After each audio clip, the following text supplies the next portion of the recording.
Hi, Cancer. Welcome to your Will My Love Come Back to Me series for the month of July. For those of you who are just now tuning in, these are generalized readings, so not everything in the reading may pertain to you.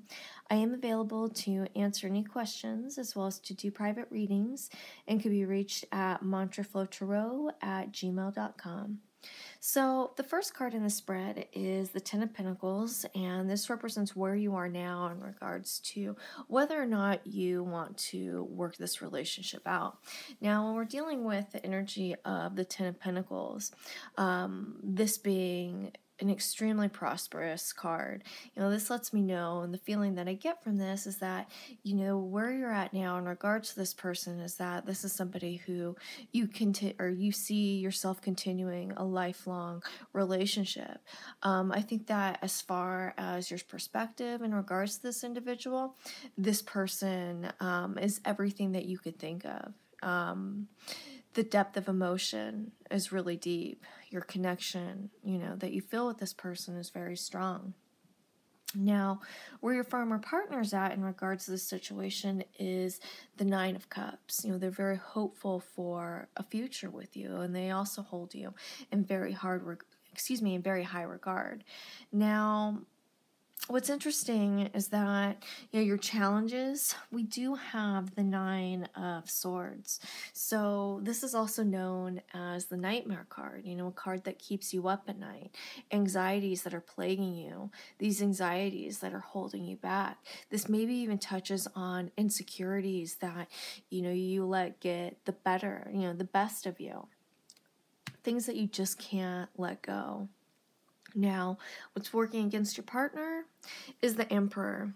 The energy of the Emperor, even though the Emperor has really good intentions, sometimes they could be too much. Sometimes they can become overbearing to the point where you need to, take a break from this individual. Even though their intentions are really good, I think that it can be a little too much. Now, what's really interesting is what connects you is the Eight of Swords. And I think that, with this dynamic between you, you guys both have some super strong personalities that you're dealing with. And I think that, where the Eight of Swords comes in is an understanding, where I think that other people don't understand either of you. But you guys are able to find this common ground with each other. I think that when we're dealing with the energy of the Eight of Swords, that it can often feel like, we're alone.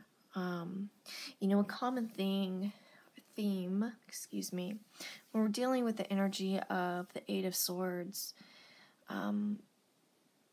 is again the isolation, but also feeling like, you create your own prison in your own cell that you can't seem to get out of. And this is from, old habits, anxieties, behaviors that you can't get away from. But you guys recognize this in each other. And you guys are able to help each other out of this cell, so to speak. Now, it does look like you guys are going to have a reconciliation. We have the Empress, the King of Swords, and the Nine of Pentacles. Now, what's really drawing me is the King of Swords. So it looks like you guys are going to have,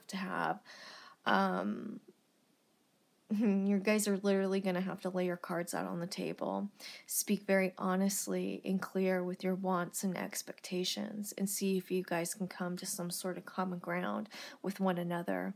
I want you to really harness and channel the energy of the King of Swords as you guys are communicating with one another. That way nothing is left misunderstood. We also have the energy of the Empress that we're working with, which has to do with this pull that you're feeling with one another right now, the pull of the heart. Something is drawing me to this individual, something that I can't seem to, get away from. I want you to trust that feeling when moving forward with this individual. And we also have the Nine of Pentacles, which touches on, again, a pentacle card, abundance. trust, but also maintaining a sense of independence. And I think that, maybe one of the things that, and this goes back to the Eight of Swords, that you guys might isolate yourselves with each other and to not forget, about yourself when moving forward. So with that said, if you guys have any questions, please feel free to email me at mantraflowtarot@gmail.com. Thanks, you guys.